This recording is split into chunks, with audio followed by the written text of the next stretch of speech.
Welcome back. Today we're going to talk about gel. Now, gel can be divided into soft gels and hard gels. A soft gel you soak off with acetone, and a hard gel has to be filed. Today we're doing the application with PolyGel, which is a soft gel, so I'll be soaking it off with acetone, but if you choose a hard gel, you'll need to file it off. I'm using the Gelish Intro Starter Kit, which comes with a lamp, a top coat, base coat, as well as some extras. You're going to need a PolyGel of choice. I'm using this light pink color, as well as a slip solution, which is going to help you use the PolyGel because it can get pretty sticky. And then you're going to need a tool. This one is a spatula on one side and a brush on the other. Let's get started. You want to apply your gel base coat. This can act as the barrier between your natural nail and the PolyGel we're going to put over top. Gel can be a bit stickier, but just try to push the product up onto the nail and pull it across.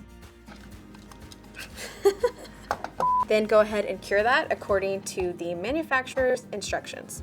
Some gel lamps will shut off if you pull your hand out. If you have the kind that doesn't, make sure to just restart your lamp so you get that full cure and your gel is fully set. If you don't fully cure your base gel, all of the products you put over top are going to slip off. Now we're ready to dig into the PolyGel. First, I'm going to prep my slip solution. I'm going to use my tool, and I'm going to dip the spatula side into the solution first. This is going to help it be easier to cut through the PolyGel. Now cut some of that product off and lay that product down onto the center of your nail. If you apply too much, like I just did, try to cut that product in half and make sure to have a lint-free wipe on hand. That way you can just wipe off the excess product on that. Now take the brush side of your tool, dip it into the solution, make sure it is fully saturated, and start to pat that product down.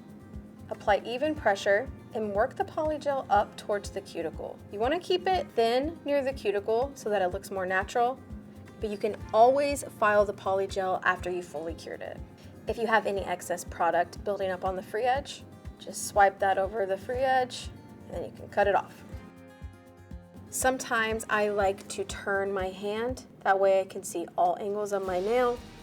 Now before you cure this, I recommend getting some more slip solution on the brush and then just going around the edge of the product to make sure there is no product on the skin. And now you're ready to cure. So once your product is cured, you're going to be filing this next to make sure the shape and the thickness is what we want. And I like to file in one direction like this, and this is just going to help me achieve the thickness of the nail that I want. When you're working up near your cuticle, I recommend moving the file in a circular motion just so you can get into those curved edges. This is how I really file my nails. And you can always go back in with another coat of the PolyGel if you want to build up your nails. So now we're ready to move on to top coat. This is going to add a really nice shine to your manicure and seal in that PolyGel.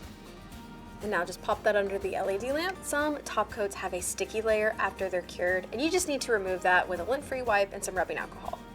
So that's one nail done. Now let's do the rest. I'm applying this to my natural nail, but you could totally use this over top of a fake nail or an acrylic nail just to add length and even structure. If you have a smaller LED lamp, you can always cure your thumb last. It can be hard to know how much product you need. I recommend going with a smaller amount first and adding more because it's really hard to take away product. I find doing small circular motions helps push the product up into the curve of the cuticle area, and then long strokes to pull the excess product down the length of the nail plate. And then we're just going to go over each nail and file it down and adjust our shape. Then to remove that residue from filing, I like to take my lint-free wipe, dip it into the solution, and then wipe off the residue. So that's how you do a PolyGel manicure at home. This manicure can last you up to 3 weeks. Thank you so much for watching. If you'd like to watch more DIY university videos by Sally Beauty, make sure to subscribe and check out these videos here. There's something you're gonna love.